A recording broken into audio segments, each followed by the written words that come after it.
The 19th of December, 1944. Luxembourg. The room was heavy with maps, cigarette smoke, and the quiet strain of a front coming apart. Outside, snow fell across Europe, burying roads and freezing men in their foxholes. Inside, Allied commanders faced a crisis they had not planned for. The German Ardennes offensive was ripping a jagged hole through the American lines, driving west with an urgency that threatened to split the Allied armies in two.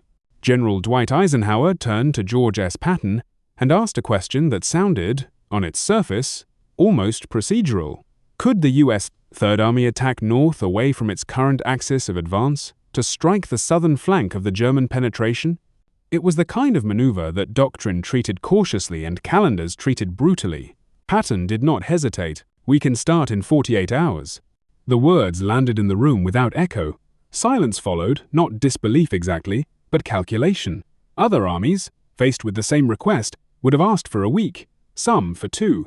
Divisions had to be disengaged, supply lines rerouted, artillery repositioned, command structures rewritten. In winter, on narrow, icy roads, under enemy pressure, what Patton had just committed to bordered on the absurd.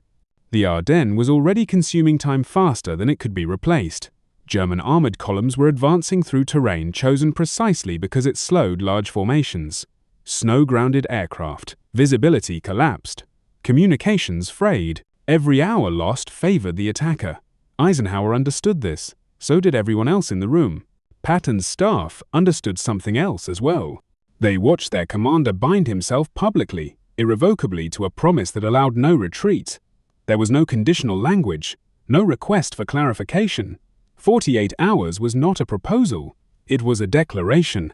Once spoken, it became an order aimed inward, as much as outward.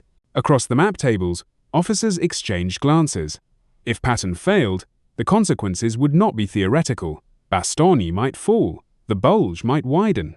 The war's timeline itself could bend in Germany's favor. This was not bravado at a press conference. This was a commitment made while armies were already dying. And yet, Patton appeared calm, not confident in the abstract, but certain in detail. Roads, units, fuel states, march tables, these were already turning in his mind. What others saw as an impossible pivot, he saw as a question of execution. The moment passed quickly. Orders would follow, columns would turn. History would later call it a miracle. But miracles invite the wrong question. The real question was not how Patton dared to say it, but how he knew he could deliver. The disbelief in that Luxembourg room was not personal, it was institutional.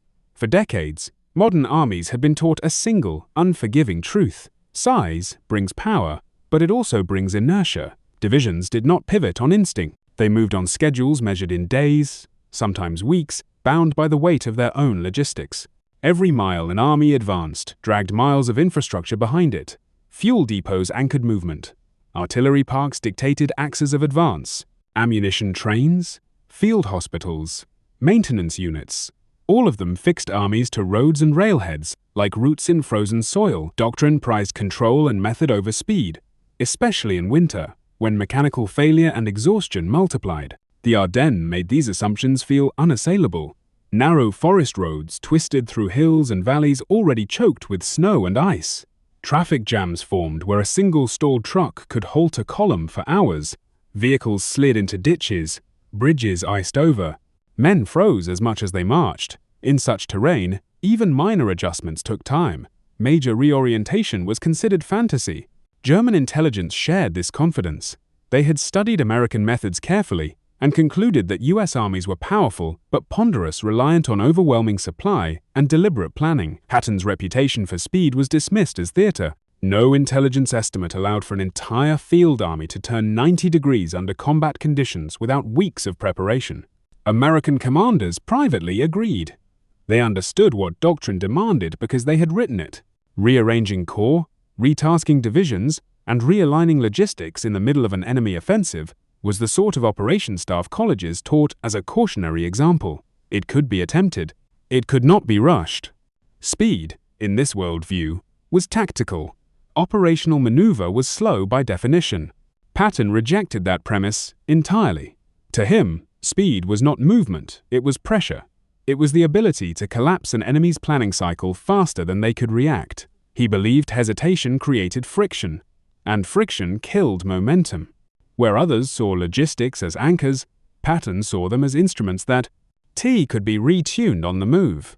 This belief placed him outside accepted wisdom. To many, it bordered on recklessness. To Patton, it was the only way modern war could be fought. He spoke of time as something to be seized, not managed, of armies as forces that should flow, not march. These ideas did not emerge in December 1944. They had been forming for years, tested, ridiculed, refined, long before the bulge forced them into the open. To understand how Patton could speak of speed so casually, one must look backward to the philosophy that shaped him long before winter froze the Ardennes. George S. Patton did not invent speed in December 1944. He had been rehearsing it for years. Long before the Third Army crossed into combat, Patton trained his formations with a single, unyielding directive: attack, always. To him, movement was not a phase between battles, it was the battle itself. Units that paused lost initiative. Armies that hesitated surrendered time. And time, Patton believed, was the only resource an enemy could never replace. This philosophy shaped everything he touched. Patton immersed himself in maps with an intensity others reserved for weapons. He memorized road networks, junctions, bridges, and secondary routes, not as abstractions, but as possibilities. Where other commanders saw terrain as obstacle, Patton saw options. Roads were not lines on paper, they were arteries through which momentum could be pushed or starved. Decision-making followed the same logic. Patton despised delay. Orders were drafted, issued, revised, and reissued at a tempo that exhausted staffs and bewildered observers. He accepted imperfection in exchange for speed, believing that a flawed decision executed immediately was often superior to a perfect one delivered too late. His command posts were designed for motion, not permanence, ready to leap forward or sideways as the situation demanded. To make this possible, Patton drilled his staff relentlessly. Unexpected pivots were practiced in exercises that seemed excessive, even theatrical. Routes were replanned on short notice. Units were reassigned without warning. Staff officers were forced to think in terms of hours, not days. Many resented it, some mocked it, few understood it. But the muscle memory was being built all the same. Patton spoke often of armies as living things. They were not to be stacked and anchored like fortifications, but allowed to flow around resistance, seeking weakness and exploiting opportunity. Fight like fluid, not like stone, he told his officers. Fluid could change direction without breaking. Stone shattered under stress. To peers steeped in methodical warfare, this sounded like bravado. Patton's public persona, his speeches, his language, his self-conscious theatrics made it easy to dismiss his ideas as showmanship masking recklessness. Even supporters questioned whether such constant motion could be sustained in real war against a capable enemy under adverse conditions. December 1944 answered that question with urgency. When the German offensive burst through the Ardennes, there was no time left for theory or debate. The war did not ask whether Patton's philosophy was orthodox.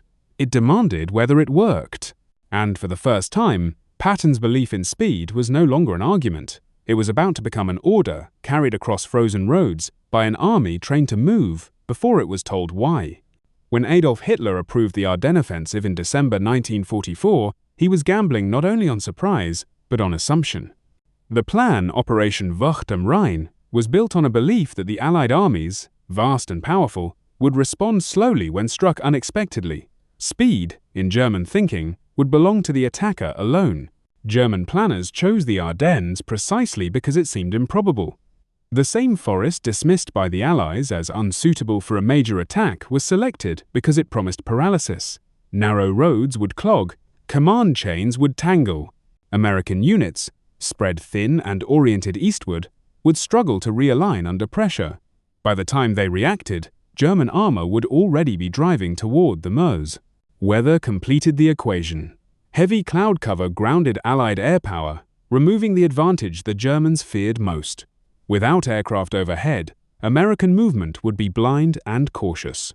German commanders assumed that any major Allied counterstroke would require careful coordination, deliberate regrouping, and time they did not intend to give.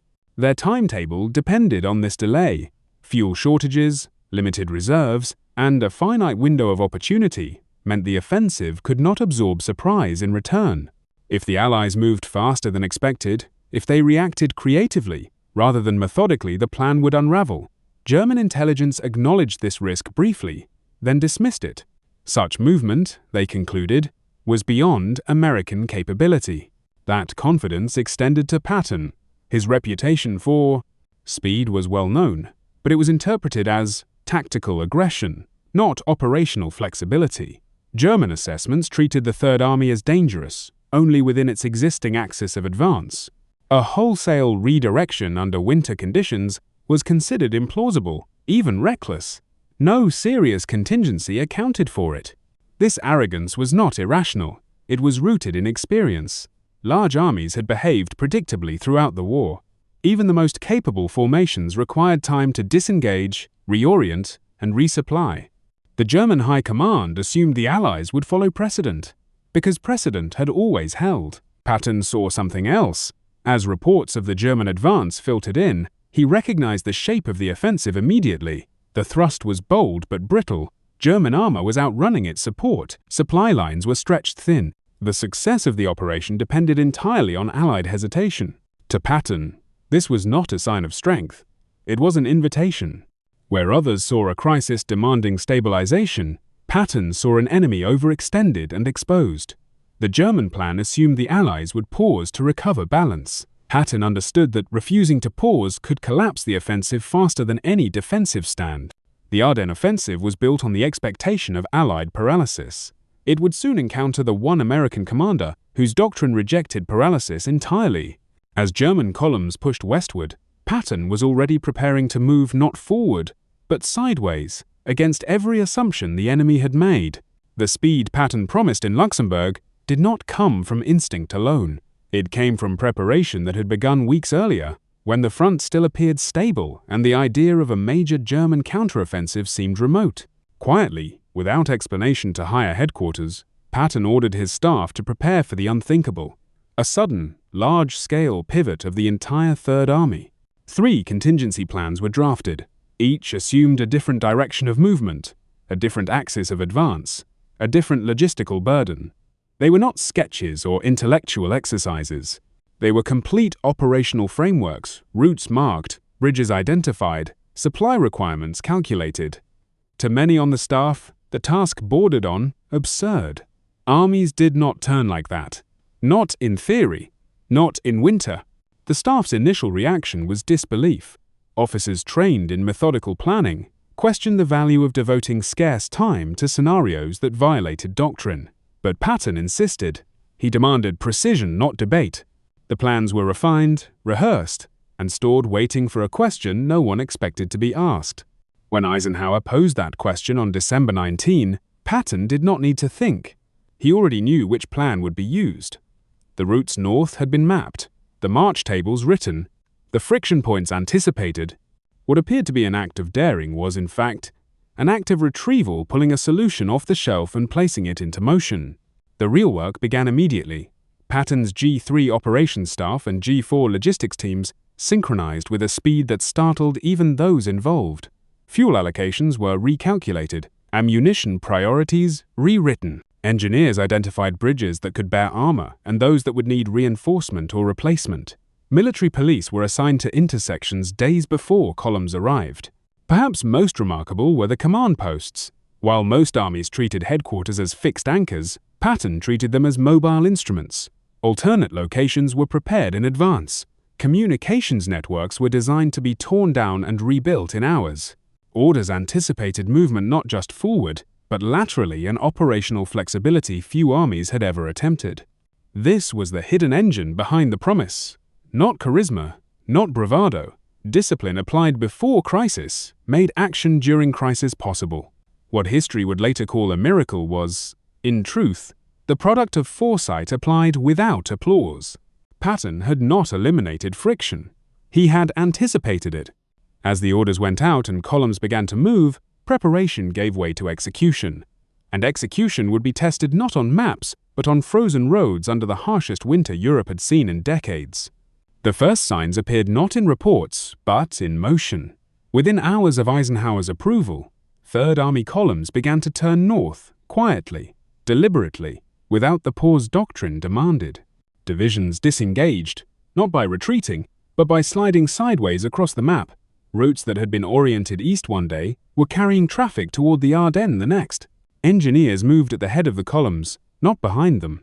Ice-choked roads were scraped clear under blackout conditions. Bridges were reinforced as tanks approached, not after they passed.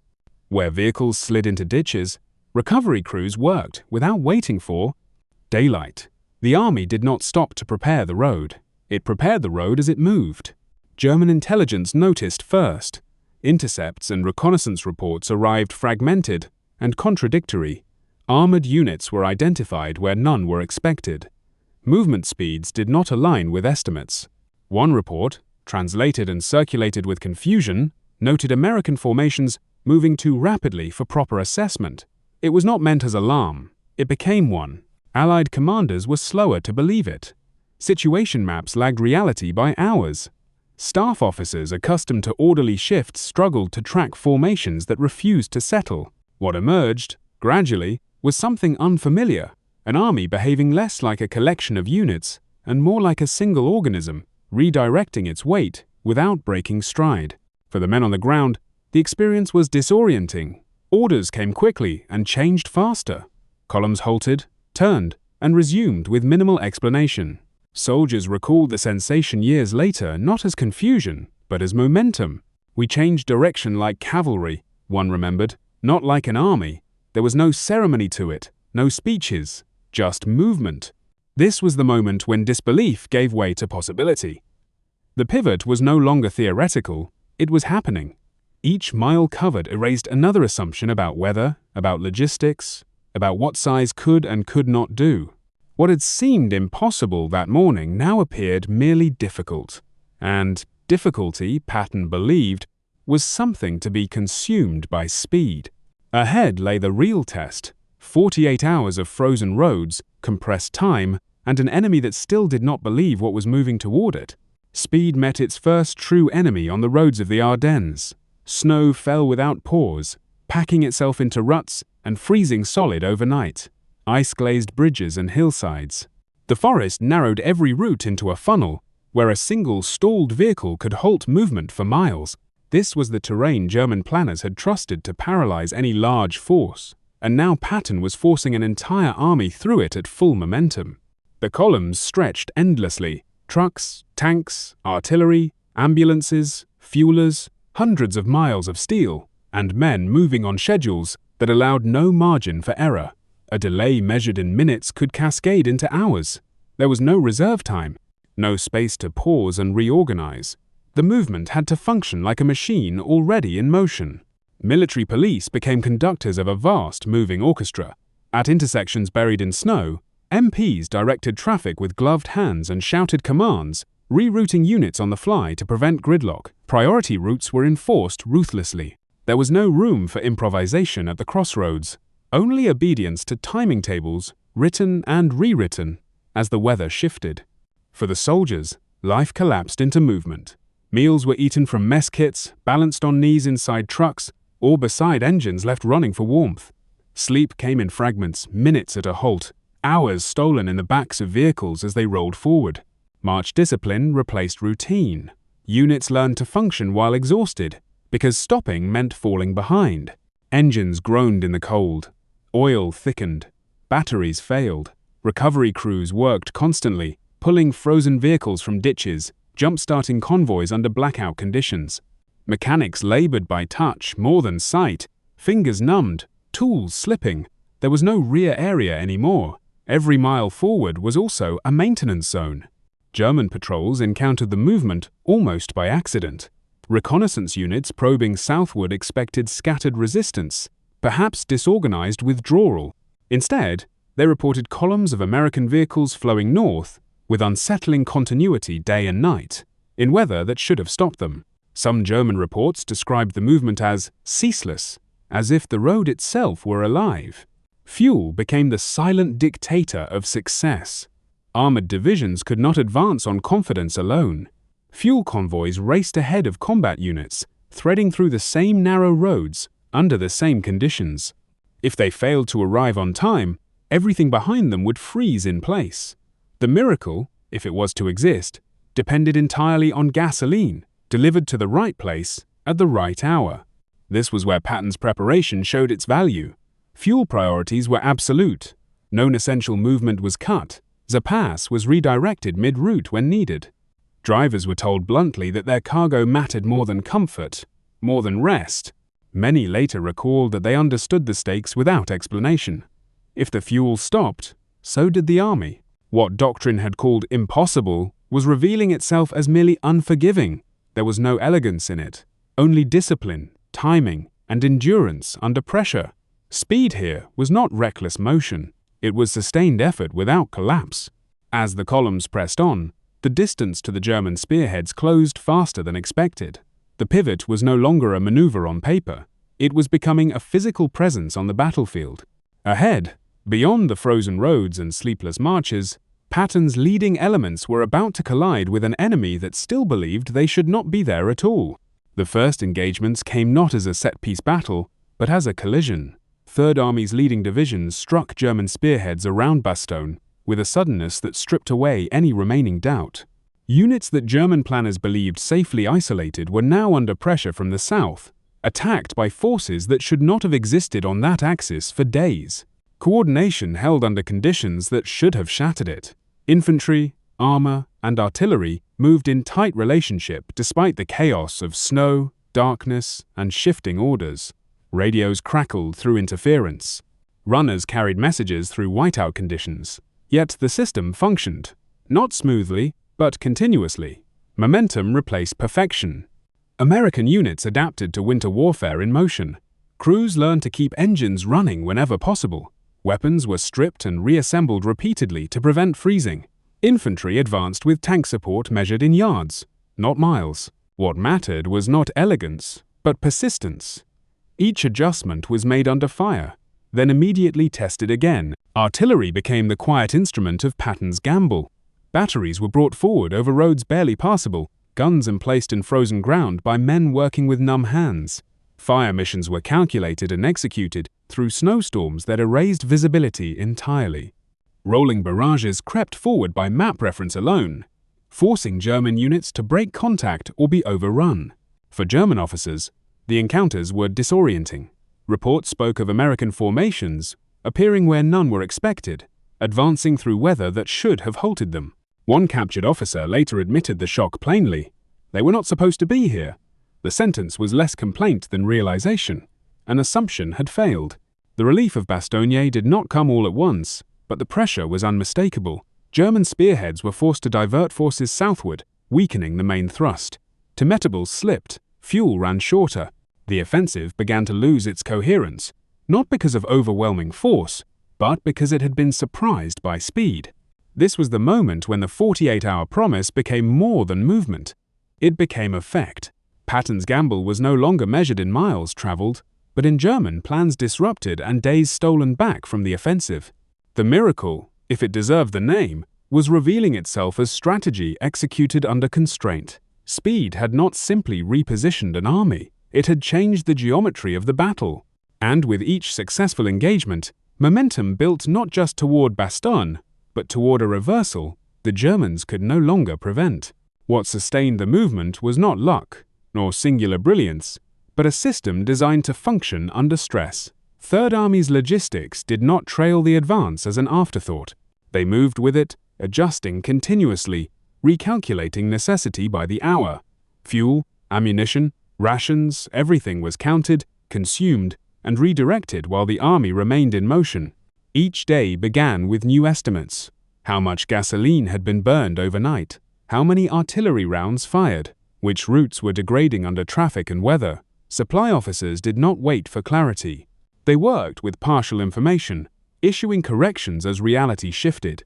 Precision came not from certainty, but from constant revision. Field headquarters reflected the same philosophy. Command posts did not entrench themselves behind the lines. They leapfrogged forward, dismantling and re-establishing communications to stay within reach of fast-moving units. Radios were kept active at all costs. Orders were short, direct, and designed to survive disruption. The goal was not perfect control, but uninterrupted momentum. This system depended on a command culture that tolerated initiative. Patton demanded obedience to intent, not to procedure. Subordinate commanders were expected to act without waiting for permission when opportunity appeared. Mistakes made in motion were forgiven. Hesitation was not. In this environment, speed became self-reinforcing initiative, fed momentum, and momentum rewarded initiative. The contrast with German command methods grew sharper by the hour. German units operated within rigid decision cycles that required confirmation and approval at multiple levels. When plans broke down, adaptation slowed. Orders lagged behind events. By the time adjustments arrived, the battlefield had already changed. Patton's army exploited that delay relentlessly. This was the deeper advantage of speed. It did not move forces faster. It compressed decision time. German commanders found themselves reacting to developments that were already obsolete. American units arrived not where the enemy expected them to be, but where they could do the most damage next. Over time, this approach became identity. Third Army did not think of itself as fast because it moved quickly. It moved quickly because it believed speed was survival. Every function, logistics, command, communication, was shaped by that belief. What emerged was not chaos, but coherence born of motion, a system capable of turning without fracture, advancing without pause, and adapting faster than the enemy could respond. And now, with that system fully engaged, the army's momentum converged on a single objective bastion, where speed would be tested not against roads or weather, but against time itself. Bastogne was not a symbol when it was encircled. It was a junction of roads, a winter town of stone buildings and narrow streets, suddenly cut off by the geometry of war. The 101st Airborne Division held it because it had landed there when the German offensive erupted, not because it was prepared to be surrounded. Within days, they were. German armor closed the ring quickly. Roads were severed. Supply convoys stopped arriving. Ammunition was rationed. Medical supplies dwindled. The cold crept into foxholes and cellars, turning fatigue into injury. Bastogne became a pocket defined not by heroism, but by scarcity. Weather sealed the town's isolation. Low clouds and snow grounded Allied aircraft, preventing the airdrops on which the defenders depended. Without relief from the sky, there was only one direction left south. And relief from the ground required speed no one believed possible. The German demand for surrender arrived with formality, carried under a white flag. The response was brief, almost dismissive. Nuts. The word became legend later. At the time, it was a statement of fact. Surrender would not solve the problem. Only time would, and time was, exactly what Bastogne did not have. Patton understood this with clarity. Orders went out without ceremony. Divisions already strained by movement were told to press harder. Units pushed through blizzards that erased landmarks and ambushes that struck from the forest edges. There was no pause to regroup. The army advanced because stopping meant failure. German planners felt the timetable collapse before they fully understood why. Their calculations had assumed Allied relief attempts would come slowly, if at all. Instead, American forces arrived hours and then days ahead of expectation. Each delay imposed by weather or terrain was offset by momentum already gained. On December 26, Patton's leading elements broke through. The link-up with Bastogne's defenders was not dramatic in the moment. There were no speeches, no grand gestures. There was relief, exhaustion, and the quiet recognition that something improbable had just occurred. What followed would be remembered as a miracle, but within the system Patton had built, it was simply the convergence of preparation and urgency. Speed had reached its destination. With Bastogne no longer isolated, the German offensive lost its center of gravity, and as the siege broke, the balance of the battle shifted with it. The counteroffensive was no longer an idea. It was already moving. The relief of Bastogne did more than save a surrounded division. It ruptured the logic of the German offensive itself. Once Patton's columns punched through, the southern shoulder of the bulge stabilized almost immediately. What had been a widening rupture in the Allied front became a contained distortion dangerous, but no longer decisive. The weather, which had shielded the German advance, now turned against it. Skies cleared just enough for Allied air power to return, and when it did, the effect was immediate and devastating. Fighter bombers hunted German columns along the same narrow roads that had once protected them. Fuel trucks burned. Artillery positions were exposed. Movement by day became lethal. The window Hitler had relied upon began to close from above. On the ground, German supply lines frayed under relentless pressure. The offensive had always been a race against logistics. Fuel shortages had been accepted as risk, to be solved by capture and momentum. Patton's maneuver shattered that assumption. As Third Army pressed forward without pause, German units found themselves fighting not just the enemy ahead, but the absence of support behind them. American maneuver warfare compounded the strain. German formations were forced to react laterally, shifting units to meet threats that emerged faster than orders could travel. Each adjustment consumed time they no longer had. Commanders reported conflicting crises, simultaneously relief forces here, armored thrusts there without the reserves to address either effectively. Propaganda attempted to preserve the illusion of control. Reports spoke of temporary setbacks and heroic resistance, but the reality on the ground could not be hidden from those fighting it. The offensive had stalled, not gradually, but abruptly. What had been conceived as a decisive stroke was becoming a costly stalemate. Within German headquarters, a quieter reckoning took place. Officers began to acknowledge what had gone wrong, not merely in execution, but in expectation. The assumption that American armies would react slowly, that they would require time to gather themselves, had shaped every phase of the plan. That assumption had been fatal.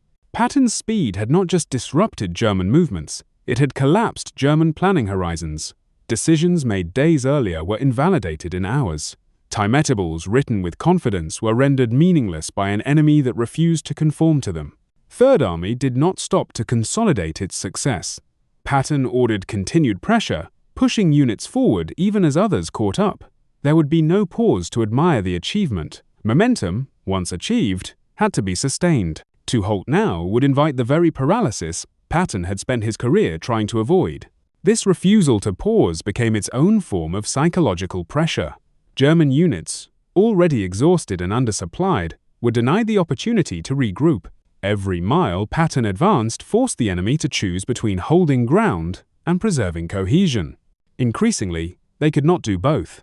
What had begun as Hitler's last gamble now revealed itself as his last miscalculation. The Ardennes offensive had relied on surprise, weather, and Allied inertia. All three had failed him. Surprise blunted by intelligence, weather turned hostile, inertia shattered by speed. The consequences reached beyond Bastogne.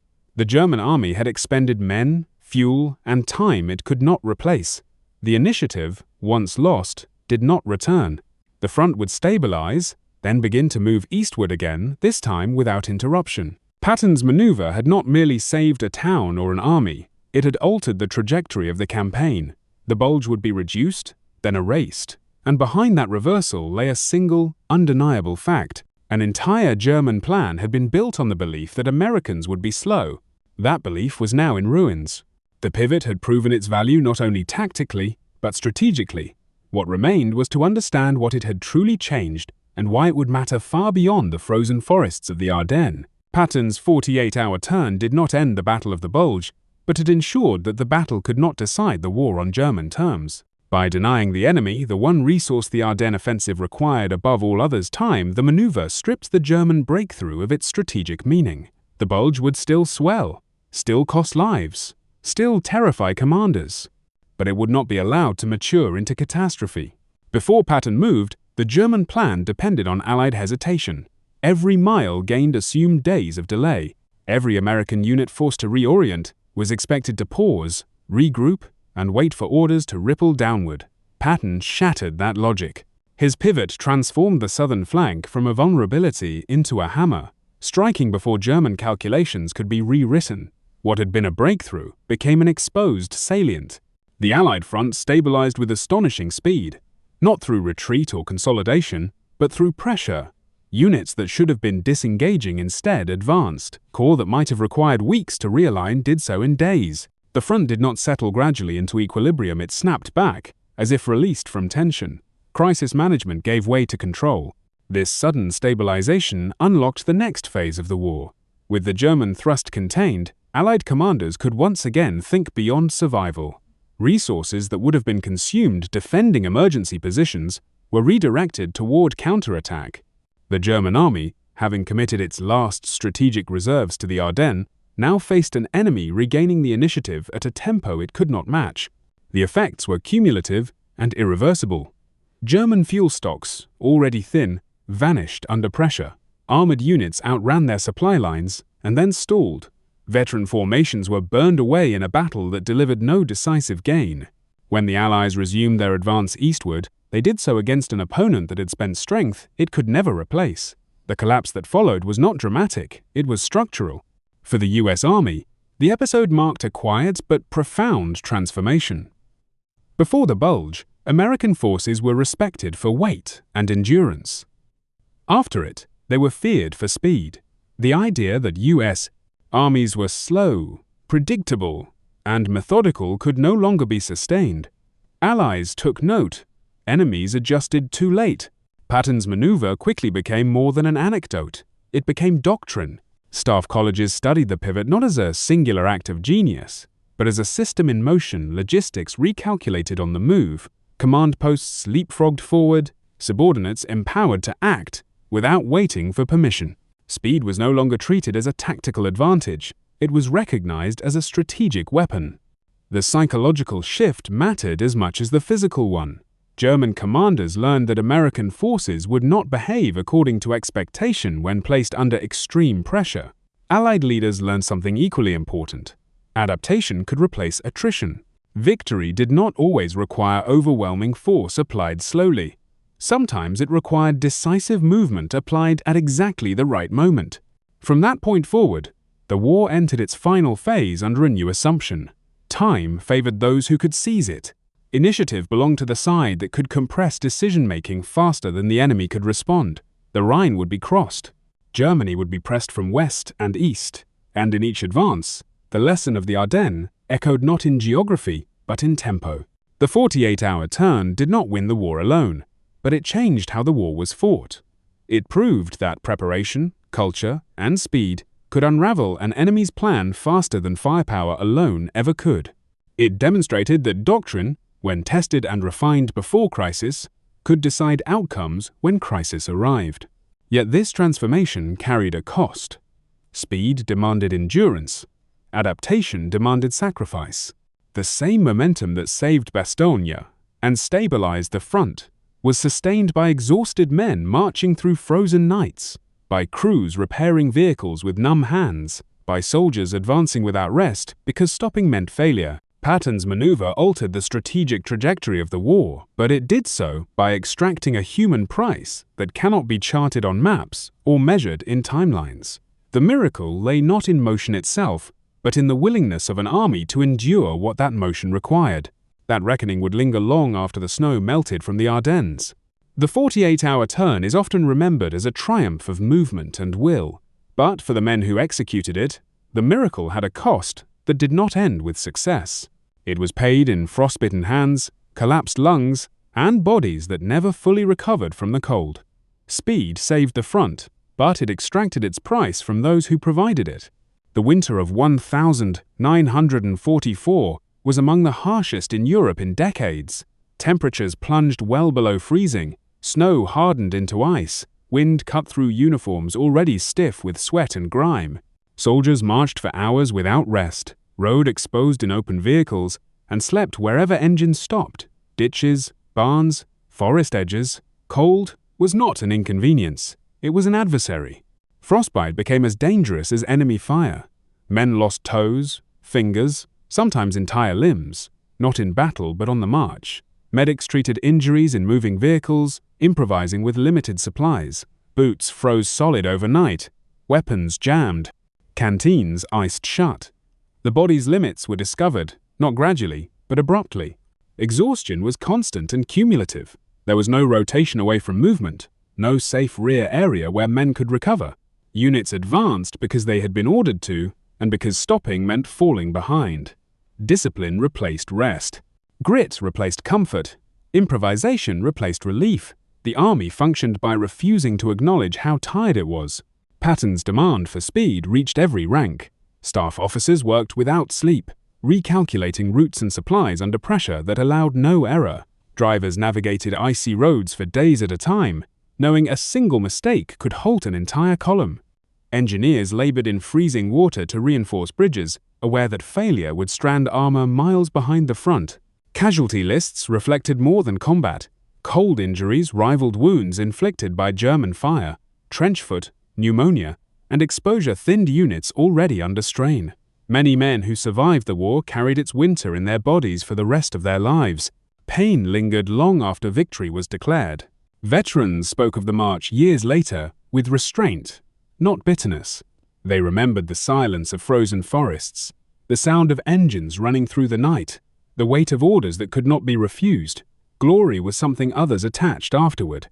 At the time, there was only necessity. The miracle did not feel miraculous to those inside it. It felt relentless. Speed was not exhilarating. It was unforgiving. Every gain was purchased with fatigue, every mile with endurance stretched to its limit. The army moved because it had no alternative, and because it had been conditioned to believe that movement itself was survival. Patton understood this cost, even if he rarely spoke of it publicly. His belief in speed was not sentimental. It was transactional.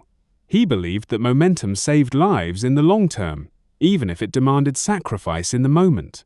Whether that calculation was just is a question history continues to debate.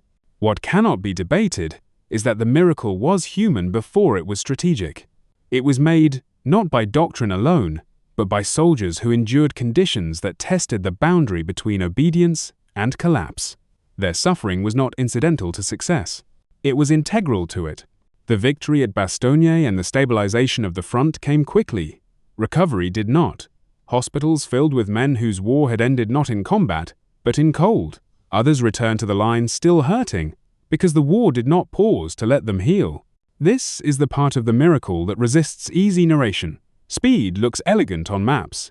It looks decisive in histories, but it feels different when lived. It feels like sacrifice prolonged until purpose is reached.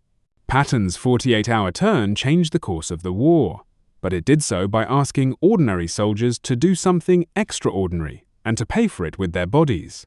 That cost would shape how the miracle was remembered and how its legacy would be judged long after the snow of the Ardennes melted away. The 48-hour turn did not end when the snow stopped falling or when Bastogne was relieved. Its true impact unfolded afterward, quietly, in classrooms, war colleges, and planning rooms where future wars were imagined. What Patton demonstrated in December 1944 was not merely speed under pressure, but a redefinition of how large armies could think and move.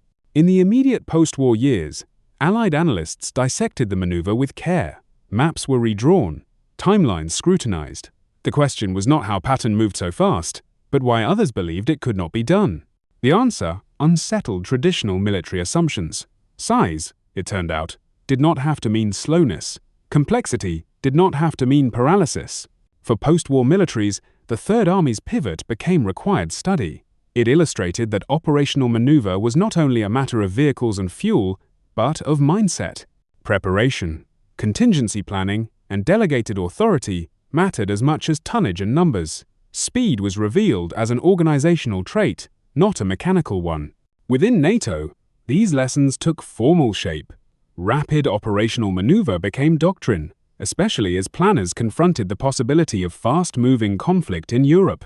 The ability to reposition forces quickly across entire theaters was no longer aspirational. It was expected. Patton's maneuver served as historical proof that such movement was possible, even under adverse conditions. The US Army absorbed these lessons deeply. Command philosophy shifted away from rigid, centralized control toward agility and decentralized decision-making. Junior officers were encouraged to act on intent rather than wait for orders. Staff systems were designed to adapt rather than merely execute. The legacy of the turn lived on in how armies trained to think under uncertainty. Over time, the 48-hour pivot became more than a tactical example. It became a symbol. To American military culture, it represented adaptability, under pressure the ability to reverse assumptions, accept risk, and act decisively when time collapsed. It stood in contrast to the image of industrial-age armies as slow, methodical machines.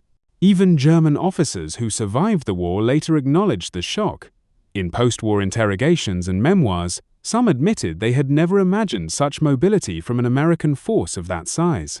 Their planning assumptions, carefully reasoned and widely shared, had simply excluded the possibility. That exclusion proved fatal. Yet Patton's legacy did not endure because of spectacle or personality alone. His reputation, often reduced to rhetoric and bravado, obscures the more durable contribution: doctrine translated into habit. The Third Army did not move quickly because it was inspired in the moment. It moved quickly because it had been trained to expect disruption and to respond without hesitation. This distinction matters. Myths fade, doctrines persist. The miracle was not Patton's decision in Luxembourg, dramatic as it was.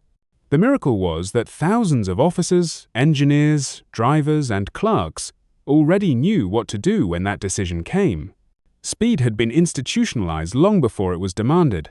Modern militaries continue to wrestle with the same problem Patton confronted: how to remain flexible without losing control, how to move fast without collapsing under complexity. The 48-hour turn offers no simple formula. It offers a warning and a possibility that preparation can compress time, and that belief shapes what leaders think is achievable. In this sense, Patton's greatest legacy is not movement itself, but the challenge he posed to assumption. He forced armies to reconsider their own limits. He demonstrated that doctrine is not just a set of rules, but a lens through which reality is interpreted or misread. As the war receded into history, the Ardennes winter became a case study rather than a battlefield, but its lesson endured: that adaptability is not improvised in crisis. It is cultivated long before crisis arrives. And that realization leads to the final question: what speed, belief, and leadership ultimately demand of those who wield them? The winter of 1944 exposed a belief shared by enemies and allies alike, that American armies were powerful but predictable, large, methodical, dependent on logistics and time. They were expected to advance steadily, pause often, and require weeks to reorient themselves when circumstances changed. This assumption shaped German plans and Allied caution. It shaped expectations of what was possible. Patton shattered that assumption in 48 hours. What unfolded during the Battle of the Bulge was not simply a feat of movement, but a collapse of belief. An entire army did what doctrine said it could not. It turned 90 degrees in the dead of winter, under enemy pressure, and arrived not late but early. For those watching, the maneuver felt miraculous. For those executing it, it felt inevitable. The difference lay in mindset. Patton understood speed not as haste, but as intent. Movement was not about racing forward blindly, but about removing hesitation from every layer of command. Orders were brief, authority was delegated, decisions were expected, not requested. In that environment, time compressed. What took others weeks took the Third Army days, not because it was reckless, but because it was prepared. The Third Army did not turn because Patton demanded it in a moment of brilliance. It turned because its culture allowed no alternative. Staff officers had rehearsed the impossible. Engineers anticipated obstacles before they appeared. Drivers, clerks, and commanders understood that delay was the enemy. Speed was not an emergency measure. It was the normal state. This is why the maneuver succeeded, where others would have failed. The miracle was not the pivot itself, but the absence of surprise within Patton's command. When the order came, it did not create confusion, it activated muscle memory. Doctrine became instinct. Preparation became momentum. Leadership mattered, but not in isolation. Patton's will alone could not have moved an army. What mattered was alignment, doctrine that rewarded initiative, leadership that trusted subordinates, and soldiers willing to endure the cost of relentless movement. Courage filled the gaps that planning could not, but planning ensured courage was not wasted. The price was real. Men marched through snow and exhaustion. Machines broke down. Frostbite and fatigue claimed bodies as surely as enemy fire. Speed demanded sacrifice, and the army paid it without illusion. The success of the maneuver does not erase that cost, it gives it meaning. In the end, the 48-hour turn did more than save Bastogne or blunt Hitler's last gamble. It redefined how war could be fought by modern armies. It proved that adaptability, when institutionalized, becomes decisive. That preparation shapes destiny long before crisis arrives. The Germans misjudged American capability because they misunderstood American culture. They saw material strength and assumed dependence. What they failed to see was a system learning faster than it could be contained. Patton revealed that speed was not a trait of machines, but of organizations willing to think differently. History often remembers moments as miracles because it forgets the years that made them possible. December 1944 was not an exception to the rules of war. It was the result of rewriting them in advance. This is how Patton turned an entire army 90 degrees overnight, not by miracle, but by making speed the soul of war.